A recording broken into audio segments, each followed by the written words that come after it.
You've probably gone to the doctor, some of you, to be treated for insomnia. And this is what happens in most cases. Hopefully your doctor is a great guy. But you said, I have insomnia. What do? Get the prescription pad, say, okay, Ambien, Zolpidem, here's Zopiclone, here it goes. Go home, you're ready. That's not the answer.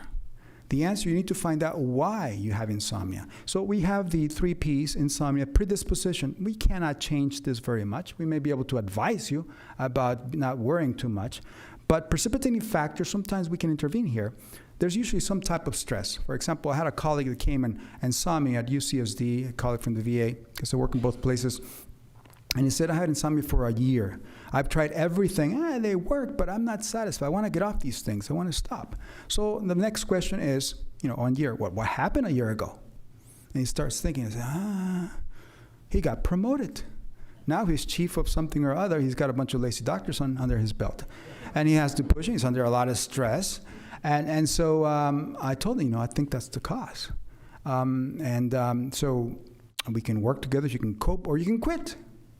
He went home and thought about it, and guess what? He decided to quit. His insomnia, we just asked for his old job back, he got it. Insomnia went away, and I lost a client. Perpetuating factors. This is where we do our most intervention here. We're most effective here. And we use something called CBTI, cognitive behavioral therapy for insomnia. That therapy can be used for pain, for a number of things, but we use it for insomnia. And we try to change the maladaptive behavior, such as, well, I don't sleep enough, so I'm going to go to bed and stay there longer. They still have insomnia. Now it's worse because now they're 10 hours in bed, they're sleeping 4. So it feels worse.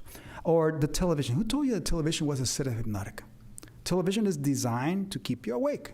They sell you the hamburgers, and then they sell you the Rolaids or something, to take care of the heartburn you get. And then looking at the clock. What's the point looking at the clock every hour? It's just frustration and anger. So the first thing we do is get rid of the clock.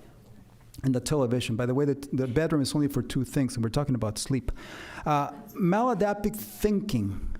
I must get 8 hours because Laredo said that 7 to 8 hours is what I need. And if I don't get it, I'm going to die. And so we try to get this thinking and these behaviors out of the way, step out, just let the brain do what it's supposed to do, and eventually they start sleeping. It takes a good 8 hours just to try to get them to understand that.